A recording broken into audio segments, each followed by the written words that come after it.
السلام علیکم ورحمۃ اللہ وبرکاتہ۔ وعلیکم السلام ورحمۃ اللہ وبرکاتہ۔ نحمده ونصلی علی رسولہ الکریم، اما بعد فاعوذ باللہ من الشیطان الرجیم، بسم اللہ الرحمن الرحیم، رب اشرح لی صدری ویسر لی امری واحلل عقدۃ من لسانی یفقہوا قولی۔ سیدہ ام ہشام بنت حارث بن نعمان رضی اللہ عنہا۔ نام ام ہشام، والد کا نام حارثہ بن نعمان، والدہ کا نام ام خالد بنت خالد بن یعیش انصاریہ، یہ قبیلہ بنی مالک سے تھی۔ ام خالد عالمہ فاضلہ خواتین میں سے تھی، یعنی ان کی والدہ جو تھی۔ انہوں نے حارثہ کے 5 بچوں کو جنم دیا، جن کے نام یہ ہیں عبداللہ، عبد الرحمن، سودا، امرہ، ام ہشام، ام کلثوم اور امۃ اللہ۔ حارثہ کی 2 بیٹیاں بھی ہیں، لیکن ان کی والدہ ام خالد نہیں ہے۔ بیسیکلی عبد الرحمن جو ہیں یہ ام ہشام کے الاتی بھائی ہیں، اور امرہ جو ہیں یہ اخیافی ہیں، تو ان دونوں کی شادی بھی ہوئی ہے، لہٰذا یہاں راوی کو کچھ وہم ہوا ہے۔ یہ باہر میں انشاءاللہ لگا دوں گی ان کا یہ جو شجرہ نسب ہے، تاکہ آپ کو معلوم ہو کہ کون کس کا بچہ ہے۔ ام ہشام کی والدہ کا نام ام خالد ہے، تو ام خالد کے پہلے شوہر کا نام حارثہ بن نعمان ہے، جن سے ام ہشام ہے اور عبد الرحمن ہے، ٹھیک ہے۔ پھر دوسرے شوہر کا نام ہے عبد الرحمن بن سعد بن زرارہ۔ ان میں سے امرہ، کبشہ، عبداللہ اور محمد ہیں، ٹھیک ہے۔ تو ام خالد کے کل کتنے بچے ہوئے؟ 6 بچے ہوئے، 2 ایک شوہر سے اور 4 دوسرے شوہر سے۔ پہلے شوہر سے جو ہیں ام ہشام، یہ بھی ایک اچھی خاتون ہے، عالم فاضل خاتون ہے، لیکن ان کے جو دوسرے شوہر سے بچے ہوئے ہیں امرہ، انشاءاللہ میں آخر میں بتاؤں گی، وہ حضرت عائشہ کی شاگردہ ہیں، جن کو سب سے زیادہ حضرت عائشہ کی حدیث کا علم تھا، اور وہ صحابیہ نہیں ہیں، تابعی ہیں، ثقہ ہیں، حجہ ہیں، کتب 6 کی راویہ ہیں۔ ان کے بیٹے ابو الرجال محمد ہیں، جو 10 بیٹوں کے والد ہیں، یہ بھی کتب 6 کے راوی ہیں۔ پھر ان کے آگے بیٹے کا نام حارث ہے۔ کبشہ جو ہیں ام خالد کی دوسرے شوہر سے جو ان کے بچے ہیں، ان میں سے یعنی ان کے بہن کہہ لیں، ام ہشام کی بہن ہے ایک اور، ان سے ابو بکر بن محمد بن عمرو بن حزم ہے، یہ مدینہ کے قاضی تھے اور کتب 6 کے راوی ہیں۔ ان کے بیٹے عبداللہ ہیں، جو مدینہ کے گورنر تھے اور کتب 6 کے راوی ہیں۔ پھر ان کے ایک اور بھائی ہیں عبداللہ، جن سے آگے یحییٰ ہیں، جو مسلم کے راوی ہیں، اور ایک اور ہے عبد الرحمن، ان کے بیٹے محمد ہیں، یہ یمامہ کے والی ہیں اور یہ بھی کتب 6 کے راوی ہیں۔ ان کے ایک اور بھائی ہیں محمد، ان کے بارے میں یہ پتہ چلتا ہے کہ ابن ماجہ اور مسند احمد کے راوی ہیں۔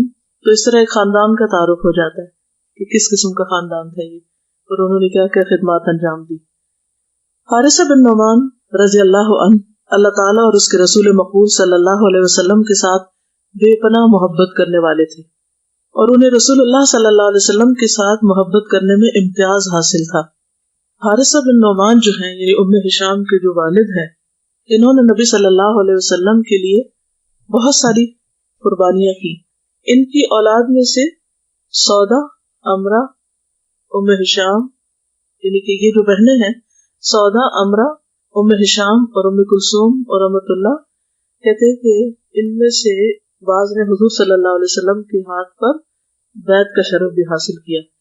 اور حارثہ بن نعمان وہ پہلے صحابی ہیں جن کو اپنے گھر کو نبی صلی اللہ علیہ وسلم کی رہائش کے لیے ہبہ کرنے کا شرف حاصل ہوا۔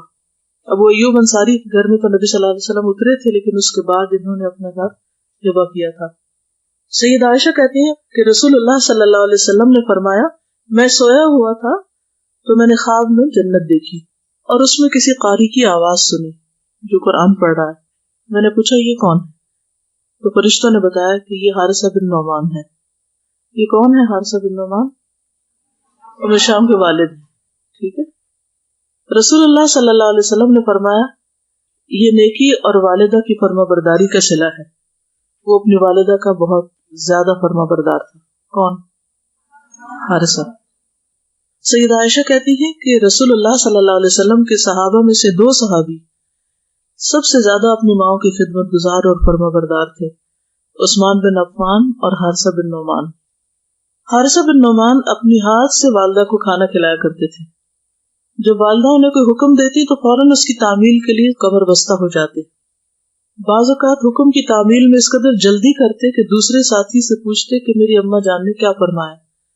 حضرت جبریل علیہ السلام نے سیدنا حارثہ بن نعمان کے سلام کا جواب بھی دیا. حارثہ کہتے ہیں کہ ایک دفعہ میں نبی صلی اللہ علیہ وسلم کے پاس سے گزرا تو آپ کے پاس جبریل تھے. میں نے سلام عرض کیا، پھر گزرا، جب میں پلٹا تو نبی صلی اللہ علیہ وسلم بھی پلٹے. آپ نے فرمایا کیا آپ نے اسے دیکھا جو میرے ساتھ تھا؟ یہ جبریل تھے اور انہوں نے تیرے سلام کا جواب دیا. ٹھیک ہے، یعنی ان کو کیسے پتا چلے جبریل اور میں جبریل کو سلام کر رہا ہوں؟ تو ویسے ہی سلام کیا انہوں نے اور نبی صلی اللہ علیہ وسلم نے ان کو بتایا. آپ کو یہ بھی بشارت ملی کہ آپ صلی اللہ علیہ وسلم نے ان کو یہ بتایا کہ جنت میں حارثہ بن نعمان کے رزق کی ذمہ داری اللہ نے لی ہے. ظاہر ہے وہ نبی صلی اللہ علیہ وسلم کے لیے قربانی کرنے والے تھے، یعنی ان کو ایک طرح سے دنیا میں جنت کی بشارت ملی. ان کے اقوال میں، ان کے اعمال میں، ان کے طور طریقوں میں نبی صلی اللہ علیہ وسلم کے ساتھ محبت اور عقیدت جو تھی وہ جھلکتی تھی. ایک روایت میں یہ بھی آتا ہے کہ نبی صلی اللہ علیہ وسلم نے جب نکاح فرمایا تو متعدد مواقع پر انہوں نے اپنا گھر جو ہے وہ نبی صلی اللہ علیہ وسلم کی خدمت میں پیش کیا اور آپ دوسرے گھر میں منتقل ہو جاتے. انہوں نے یہ طرز عمل کئی بار اختیار کیا. آخر کار رسول اللہ صلی اللہ علیہ وسلم نے سیدنا حارثہ کی والہانہ عقیدت سے متاثر ہو کے فرمایا لقد استحییت من حارثة مما يتحول لنا عن منازله. اب تو مجھے حارثہ سے شرم محسوس ہونے لگی ہے کہ اس نے کئی بار ہماری خاطر نقل مکانی کی، یعنی اپنا گھر خالی کر دیا اور چلے گئے اور پھر واپس آ گئے. اس میں آپ دیکھیے کہ جیسے آج کل تو بہت سے ہوٹلز اور ریسٹورینٹس اور اس طرح کی جگہ ہیں جہاں پر مہمانوں کو انٹرٹین کیا جاتا ہے، لیکن گاؤں وغیرہ میں اب بھی کیا ہوتا ہے، جب کوئی مہمان آتا ہے تو کیا کرتے، مختلف لوگ اپنے اپنے گھروں میں ان کو ٹھہرا لیتے ہیں، وہی ان کے ہوٹلز ہوتے ہیں، وہی ان کے قیام گاہیں ہوتی ہیں. اور یہاں بھی ہم دیکھتے ہیں کہ نبی صلی اللہ علیہ وسلم کے لیے وہ اپنا گھر خالی کر دیا کرتے ہیں. حضرت ابو ایوب انصاری کا تو آپ سب کو معلوم ہی ہے. ام ہشام کی وہ روایت آپ سب کو معلوم ہوگی کہ نبی صلی اللہ علیہ وسلم جب جمعے کے خطبے سے پہلے سورۃ قاف پڑھا کرتے تھے تو انہوں نے سن سن کر زبانی یاد کر لی تھی. یہ وہ خاتون، یہ ان کا قصہ ہے. امام نسائی کہتے ہیں عن ابنتی حارثة بن النعمان قالت حفظت قاف والقرآن المجید من في رسول اللہ صلی اللہ علیہ وسلم وهو على المنبر يوم الجمعة. حارثہ کی بیٹی کہتی ہیں کہ میں نے رسول اللہ صلی اللہ علیہ وسلم کی زبان سے سن کر قاف والقرآن المجید سورت زبانی یاد کر لی، کیونکہ آپ اس سورت کو جمعہ کے دن خطبے میں پڑھتے، بعض روایات میں تو خطبے سے پہلے. اب آپ یہ بتائیے مجھے کہ آپ میں سے کتنے لوگ صرف سن سن کے کچھ صورتیں یاد کی ہیں؟ آپ کو کون سی یاد ہے؟ 10 پارے ماشاء اللہ یاد ہو گئے. یہ تو آپ نے انکشاف کیا. وہ کیسے؟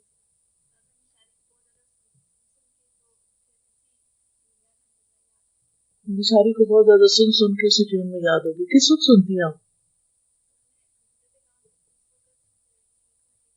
یہ ڈیزائننگ کرتی ہے نا کمپیوٹر پہ، تو اس دوران ظاہر ہے کہ انسان کا ایک حصہ تو ڈیزائننگ کر رہا ہوتا ہے لیکن دوسرا سن بھی سکتا ہے.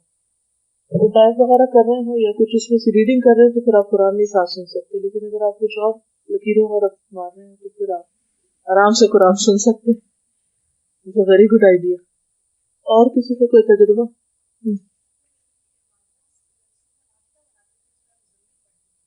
یعنی اگر سنتے رہیں نا تو پھر اس کے بعد آدھی محنت کرنی پڑتی ہے، یہ چوتھا حصہ، اور جلدی یاد ہوتا ہے. ہاں، یہ سورۃ البقرہ کی آخری آیات ان کی بھتیجی ہے چھوٹی سی، اس کو سن سن کے یاد ہوگی. اور کل کرسی اسمبلی میں پڑھتے ہوئے یاد ہوگی. ہاں، ان کو سورۃ ملک رات کو ہاسٹل میں سنتے سنتے یاد ہوگی. الحمدللہ. کون لوگ ایسے ہیں جنہوں نے کبھی گھر میں کچھ بھی نہیں چلایا سوائے ٹی وی کے؟ کچھ نہیں چلتا. اب تو نہیں بتائیں گے. جنہوں نے ابھی تک یہ سلسلہ نہیں شروع کیا وہ شروع کر لیں.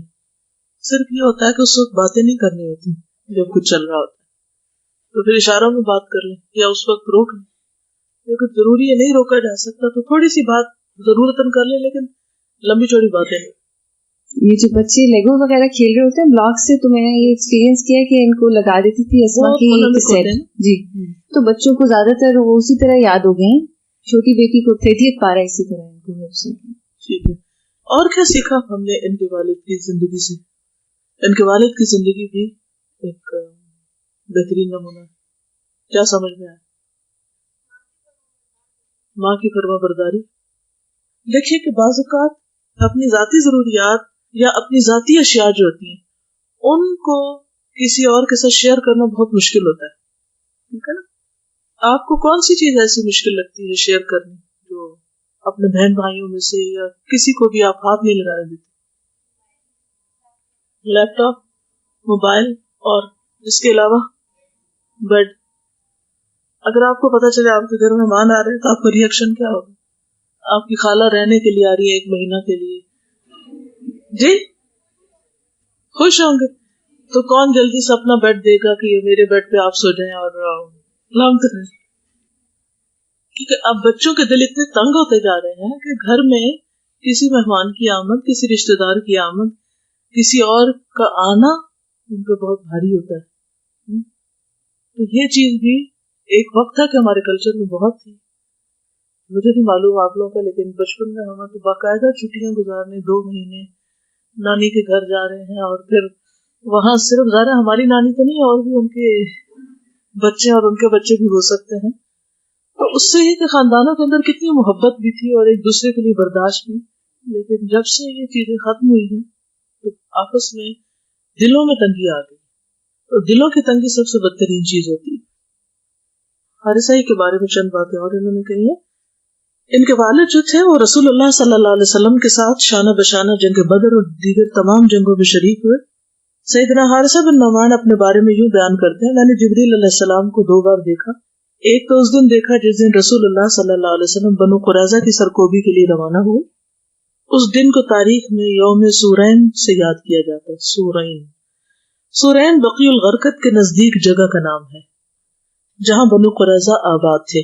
جس دن لشکر اسلام نے بنو قریظہ کی طرف پیش قدمی کی اسے یوم سورین بھی کہا جاتا ہے. سیدنا حارثہ فرماتے ہیں کہ جبریل علیہ السلام ہمارے پاس ایک انسان کے روپ میں سے گزرے اور ہمیں ہتھیار زیب تن کرنے کا حکم دیا. دوسری دفعہ میں نے جبریل علیہ السلام کو اس دن دیکھا جب ہم غزوہ حنین سے واپس آ رہے تھے. لشکر اسلام جنازہ گاہ کے پاس تھا. میں ایک جگہ سے گزرا تو جبریل علیہ السلام نبی صلی اللہ علیہ وسلم کے ساتھ محو گفتگو تھے. میں نے سلام نہیں کیا. جبریل نے نبی صلی اللہ علیہ وسلم سے پوچھا یہ کون ہے؟ رسول اللہ صلی اللہ علیہ وسلم نے فرمایا یہ حارثہ بن نعمان ہے. تو جبریل نے فرمایا یہ ان 100 افراد میں سے ہے جنہوں نے جنگ حنین میں صبر کا مظاہرہ کیا. اللہ تعالیٰ نے جنت میں ان کے رزق کی کفالت اپنے ذمہ لے لی ہے. اگر یہ شخص سلام کرتا تو ہم اسے سلام کا جواب دیتے. اے حارثہ تمہیں مبارک ہو، یہ تمہاری خوش قسمتی ہے کہ اس نے تمہیں اپنی طرف سے جنت کی بشارت دی اور درجات کی بلندی کی بات کی. مسند احمد کی حدیث ہے. حارثہ بن نعمان کہتے ہیں میں نبی صلی اللہ علیہ وسلم کے پاس سے گزرا. آپ کے ساتھ جبریل بیٹھے ہوئے تھے. میں نے انہیں سلام کیا اور گزر گیا. جب میں واپس آیا تو آپ میری طرف پلٹے. فرمایا کیا تو نے اسے دیکھا جو میرے ساتھ تھا؟ میں نے عرض کیا ہاں، یعنی کوئی تھا صحیح آپ کے پاس. آپ نے فرمایا وہ جبریل تھے، اس نے تیرے سلام کا جواب دیا. اس سے کیا پتہ چلتا ہے ان 2-3 واقعات سے سلام کے بارے میں؟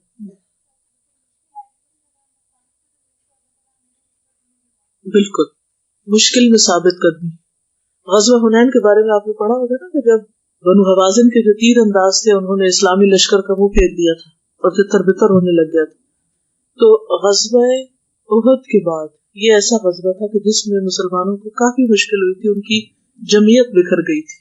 ایسے موقع پر جو لوگ ثابت قدم رہے اللہ تعالیٰ کو تو معلوم تھا. اب ہر جگہ ہم لشکر میں نہیں ہو سکتے ضروری طور پر، لیکن اس وقت بھی آپ ایک لشکر کی شکل میں بیٹھے ہوئے. یہ کوئی بھی کام جب آپ مل کے شروع کرتے ہیں، اکٹھے شروع کرتے ہیں، تو اکٹھے کام کرنے کی صورت میں بہت سی مشکلات پیش آتی ہیں. آسان نہیں ہوتا. اکیلے کام آسان ہوتا ہے، آپ اپنی مرضی سے کریں، جب دل چاہے چھوڑ دیں، نہ کریں، نہ آپ کو کسی نے پوچھنا نہ آپ نے کسی کو پوچھنا. لیکن جب آپ ایک گروپ میں کام کرتے ہیں تو بہت سی مشکلات پیش آتی ہیں. بعض اوقات لوگوں کے ایٹیٹیوڈ، بعض اوقات ان کی رفتار، بعض اوقات سارا کام آپ پہ ڈال دیا جاتا ہے. تو ایسے میں انسان بہت تکلیف میں آ جاتا ہے، اس کو مشکل لگتی ہے. کیا کرنا چاہیے؟ ہمیں بھی چھوڑ دینا چاہیے. کوئی بھی نہیں کر رہا میں بھی نہیں کر رہا, میرے بھی ہاتھ اٹھ گئے. نہیں, اگر ہم کر رہے ہیں جب کوئی بھی نہیں کام کر رہا, وہ زیادہ مشکل ہوتا ہے نا اس وقت ثابت قدمی اختیار کرنا. جب سب کر رہے ہیں پھر تو آسان ہوتا ہے. تو ہمیشہ یہ یاد رکھیں کہ اللہ تو دیکھ رہا ہے, اللہ تعالیٰ نے تو لکھ لیا اور اس پر اجر بھی ہوگا. تو ثابت قدمی جو ہے کسی بھی نیکی کے کام میں, خیر و بھلائی کے کام میں, یہ ایک بہت بڑی خوبی ہے. اللہ تعالیٰ کو وہ کام پسند ہے جو ہاں تھوڑا ہو لیکن مستقل طور پر کیا جائے. اور کیا بات آپ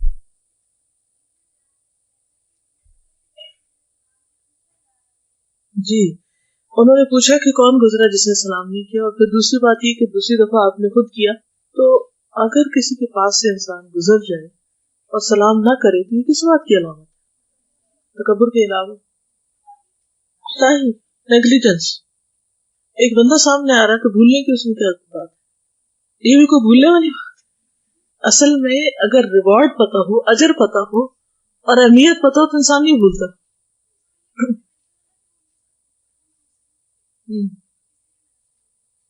گفتگو میں مصروف تھے تو اس لیے سلام نہیں کیا انہوں نے, تو بھی پھر کیا ہوا؟ یعنی چاہے گفتگو میں بھی مصروف ہے. اب مثلا کلاس ہو رہی ہے تو اب اگر ہر بندہ آ کے سلام کرے تو کلاس جاری نہیں رہ سکتی.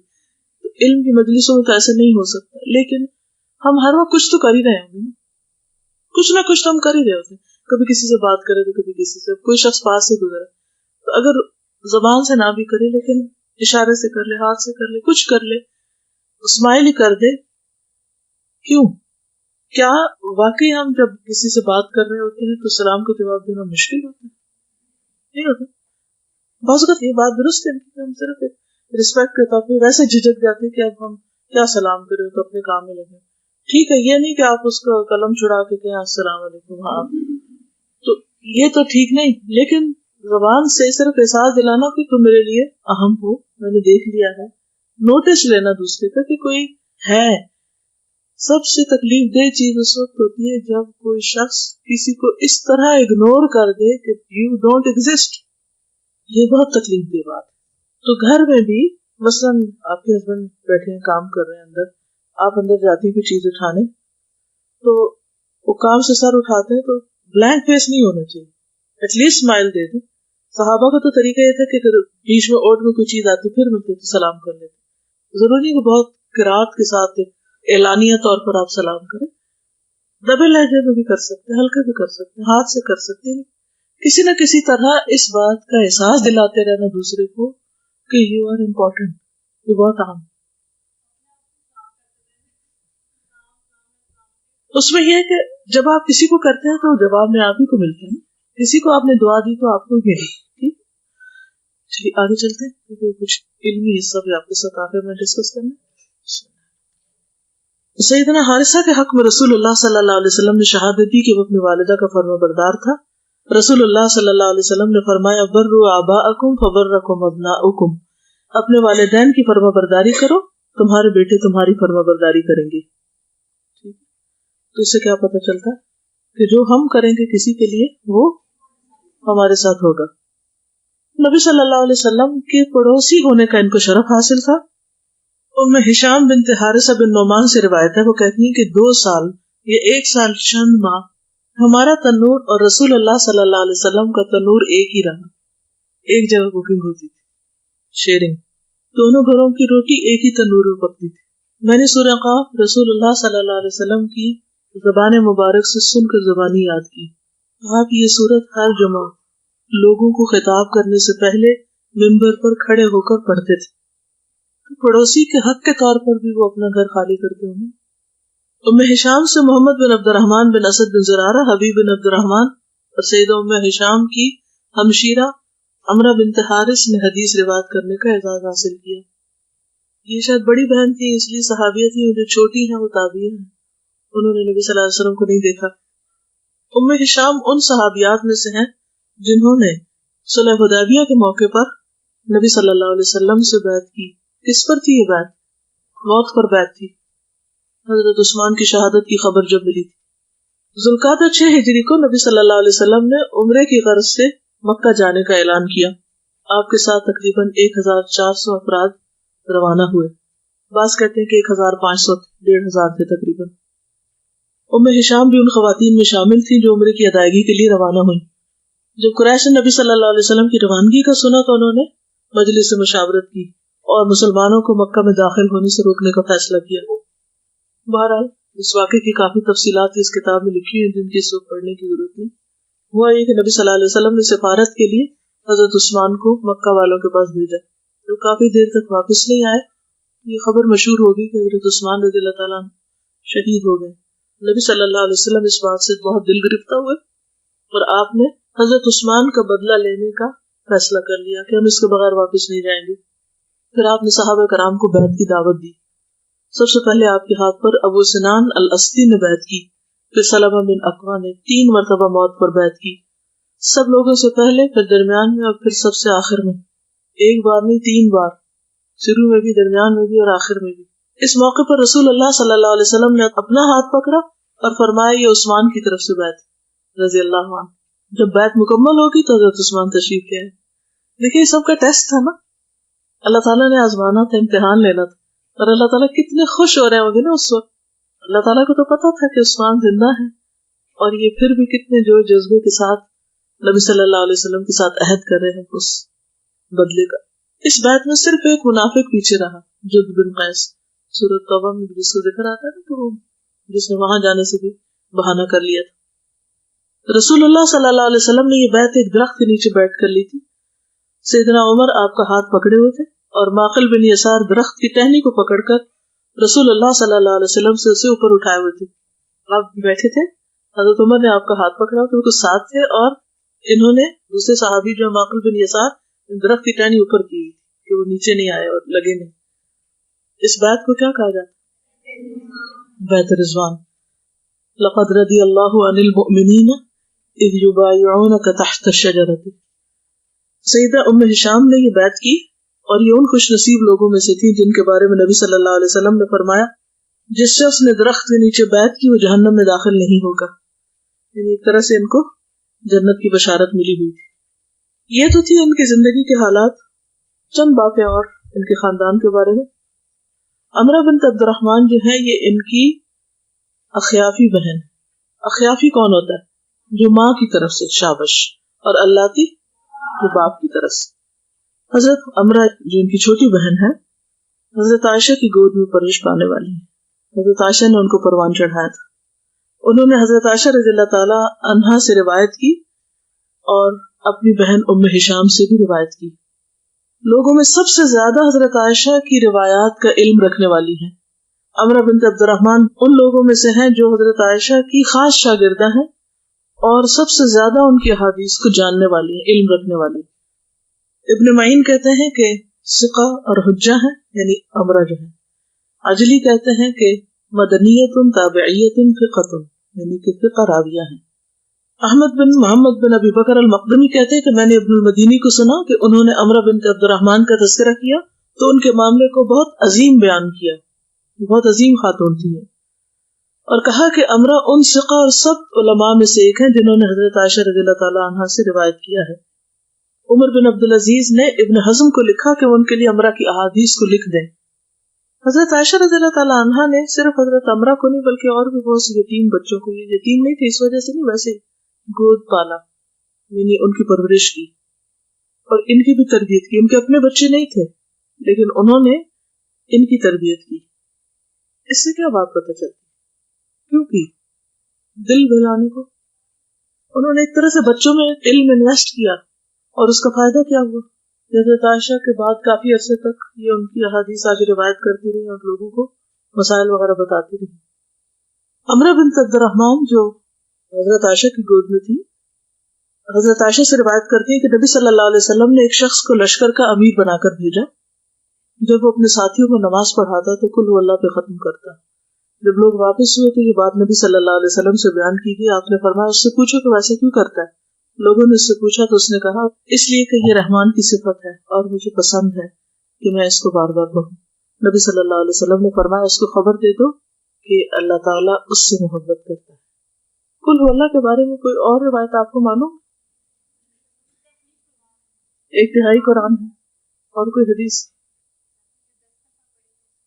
جی ہاں، جو 10 بار کل هو اللہ احد یعنی شروع سے پڑھے گا اس کے لیے جنت کی بشارت ہے۔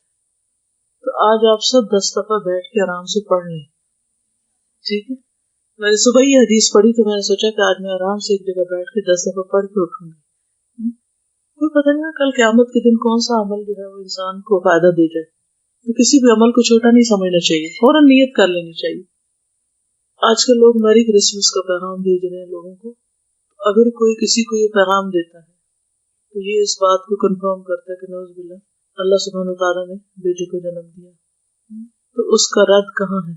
کس صورت میں؟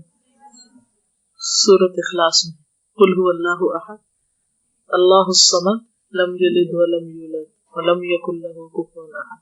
تو جب آپ 10 بار پڑھیں گے تو خاص طور پر لم یلد ولم یولد کو اور زیادہ اپنے اندر پکا کریں گے۔ یحییٰ بن یحییٰ کہتے ہیں ایک مرتبہ میں مدینہ آیا تو ابو بکر بن محمد بن عمرو بن حزم سے ملاقات ہوئی جو اس زمانے میں مدینہ منورہ کے گورنر تھے۔ انہوں نے بتایا کہ ایک مرتبہ میرے پاس ایک چور لایا گیا تو مجھے میری خالہ عمرہ بنت عبد الرحمن نے یہ پیغام بھجوایا کہ میرے آنے تک اس شخص کے معاملے میں عجلت نہ کرنا، یعنی ہاتھ نہیں کاٹنا۔ میں تمہیں آ کے بتاتی ہوں کہ چور کے حوالے سے میں نے حضرت عائشہ سے کیا سنا۔ چنانچہ وہ آئی اور انہوں نے مجھے بتایا کہ حضرت عائشہ کو انہوں نے یہ فرماتے ہوئے سنا کہ رسول اللہ صلی اللہ علیہ وسلم نے فرمایا 1/4 یعنی 1/4 دینار چوری کرنے پر چور کا ہاتھ کاٹا کرو، لیکن اس سے کم میں نہیں۔ اس زمانے میں 1/4 دینار 3 درہم کے برابر تھا اور 1 دینار 12 درہم کا ہوتا تھا۔ اس نے جو چوری کی تھی وہ 1/4 دینار سے کم تھی، یعنی 3 درہم سے کم تھی، لہٰذا میں نے اس کا ہاتھ نہیں کاٹا۔ اب آپ دیکھیں یہ قاضی ہے اور دوسری طرف حضرت عمرہ ایک عالمہ ہے، تو کس طرح وہ عین اس موقع پر جبکہ ایک شخص پر حد جاری ہونے والی تھی انہوں نے اس کو بچا لیا۔